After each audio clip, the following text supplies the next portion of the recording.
O juiz Valisney Oliveira, da 10ª Vara Federal do Distrito Federal, recebeu a denúncia do quadrilhão do PT e tornou réus Lula, Dilma Rousseff, Guido Mantega, Antônio Palocci e João Vacari Neto. O magistrado entendeu existirem indícios suficientes para a abertura da ação penal pelo crime de organização criminosa. A denúncia foi apresentada no ano passado pelo então Procurador-Geral da República, Rodrigo Janot.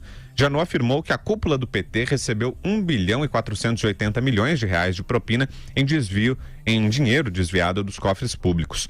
Em março desse ano, o relator da Lava Jato, o ministro Edson Fachin, dividiu o processo e enviou a parte dos políticos sem foro privilegiado para a Justiça Federal do Distrito Federal prosseguir com o caso. Na denúncia, Janot ressalta que só no âmbito da Petrobras, o prejuízo gerado pelo esquema de corrupção foi de ao menos 29 bilhões de reais, conforme expressamente reconhecido pelo Tribunal de Contas da União. Mais uma aí para conta de Lula, de Palocci e de alguns velhos conhecidos aí da Justiça, né, professor? 29 bilhões, mas ao menos, quer dizer, esse é um negócio, eu não me conformo com os valores, sabe? É o PIB de muito país pequeno, claro, né? Claro, países de menor expressão. 29 bilhões ao menos e só em uma denúncia. É um negócio assim inacreditável. Eu sempre digo que o PT é o organizador maior desvio de recursos públicos da história da humanidade, não é exagero. Do Hammurabi, lá na Mesopotâmia, até o Lula em São Bernardo do Campo, né, que tem a sua Mesopotâmia, tem lá o rio Córrego dos Meninos e tal, o Lula é o maior ladrão da história. Não há um chefe de quadrilha com a potencialidade de assalto à coisa pública como o do Lula. É inacreditável. Agora, significa, vale destacar, que esse, só lembrando a quem nos assiste e quem nos ouve, que tem de lembrar o seguinte: uma coisa é o processo do sítio, que é outra coisa. Esse está na esfera lá do Paraná, da 13ª Vara Federal. Aqui é a 10ª Vara Federal do Distrito Federal. Aquele é o processo do sítio de Atibaia. Esse é o processo, então, que envolve o quadrilhão do PT. Veja que quando ele recebeu, agora vira ação penal, porque você tem um inquérito, né? E agora foi recebido e virou uma ação penal. Virando uma ação penal, ele é réu mais uma vez. Agora, o que diz o Vila, né? O que me impressiona é pensar no bilhão. O bilhão virou a moeda aí desse grupo. E como diz o Vila, não é exagero nenhum, é a maior ladroagem da história. Nunca houve alguma coisa parecida. A propina é medida em milhões, mas muitos milhões, a propina. E se você ofender alguma coisa abaixo de 1 milhão para qualquer desses ladrões, eles ficam ofendidos. Não vem falar em moeda de troco, em dinheiro de troco, não. Eles querem conversar sério.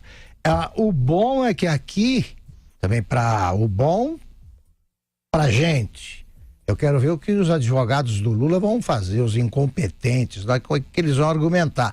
O Moro não tem nada com isso, está fora dessa. Até a juíza também não tem nada com isso.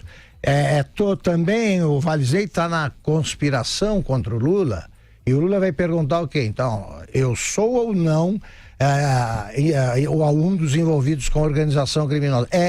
Pode responder o juiz. E vai pegar mais uma pena, que boa e merecida. E aí, Zé Maria, boa noite. Boa noite, Zé. Muito boa noite a todos. Pois esse é o processo do chamado quadrilhão do PT. Quadrilhão do PT. Existem vários processos parecidos, quadrilhão do PMDB, o quadrilhão do PP, demonstrando que a corrupção no Brasil chegou a um ponto de endemia que assusta a todos, né? Inclusive o próprio judiciário está de cabelo em pé. Esse seria o processo, o fechamento com chave de ouro, que é a demonstração clara de que havia uma quadrilha, e isso o juiz Valisney mostrou que a denúncia é apta e, portanto, o processo deve seguir, né? Todos viram réus, e que o ex-presidente Lula seria o chefe dessa quadrilha, mesmo depois da saída dele da presidência da República. E aí a ex-presidente Dilma entra, que foi um poste dele, entra como uma cúmplice, né? Mas ele continuava mandando no governo. É um processo muito interessante que prova claramente que houve a prática de vários crimes, como corrupção ativa, corrupção passiva, lavagem de dinheiro e outros crimes. é uma das condições para definir a formação de quadrilha.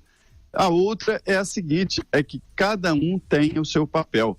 E neste processo está lá descrito, como uma série de terror, né, toda a função de cada um. A função do Lula, a função da Dilma, a função do Palocci, a função do Guido Mantega, né, e a função do Vacari, que é aquele tesoureiro que ia receber o dinheiro. Então, assim, esse processo ele é exemplar porque configura realmente a formação de uma grande quadrilha. Não é aquela formação de quadrilha que o Ministério Público costuma colocar apenas para dar um tchan e aumentar a pena de algum crime, não. É a formação de quadrilha total e por isso que se chama quadrilhão do PT. Existe, é claro, a quadrilhão do MDB, né, antigo PMDB, e do PP. Mas nesse caso aí, o juiz Alisney já indicou que se trata de condenação certa, porque ele viu ali evidências de que houve mesmo a formação desse grupo para assaltar os cofres públicos e cada um com a sua função. São 3 quadrilhões, então, Zé, unidos num só super quadrilhão, Quadrilhão do PT... Do MDB e do PP até agora. Então, né? Esses quadrilhões é que fizeram o Petrolão. Exatamente, mas são processos separados porque cada quadrilha nesses aí tinha as suas funções. O presidente do PP seria o chefe dessa quadrilha do PP e cada um tinha a sua função específica.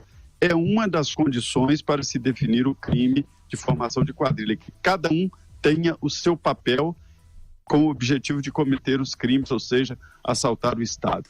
E mesmo, eles têm o seu papel, um não entra na área do outro. Pois é, né? A ideia de algo institucionalizado até, né? Isso desmonta aquela narrativa de que era uma prática isolada, um ou outro integrante do partido que se desviou do caminho, da ideia de que era uma filosofia, algo maior, né? Aí voltamos à passagem de um dos votos do ministro Celso de Mello na ação penal 470, o processo do mensalão. O projeto criminoso de poder era um projeto, não era uma ação individual. Ação individual nós tivemos ao longo da história, Maluf, antecedendo Adhemar de Barros, etc. Não, aqui em São Paulo.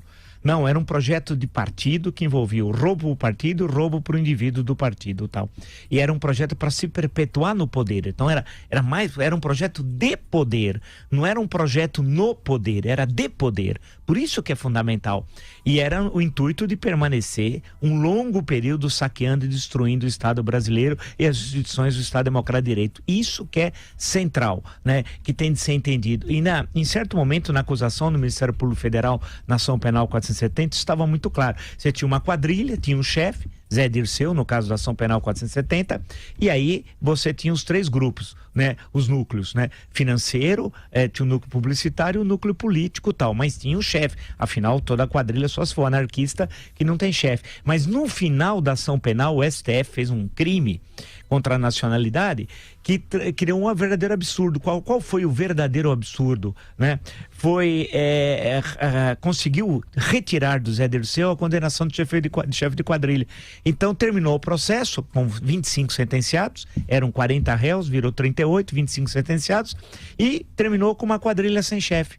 O STF criou a quadrilha anarquista. Quadrilha sem chefe. É uma maravilha. Já criou o crime sem autor, né? Que é aquele do caso do Caseiro. O caso do Caseiro não tem autor. É o chefe da Caixa, o presidente da Caixa Econômica lá que abriu a conta, mas ninguém mandou abrir. Ele teve uma ideia. Jorge Matosso. Bem lembrado. O Palocci não fez nada, não pediu. O Palocci saiu também lá absolvido.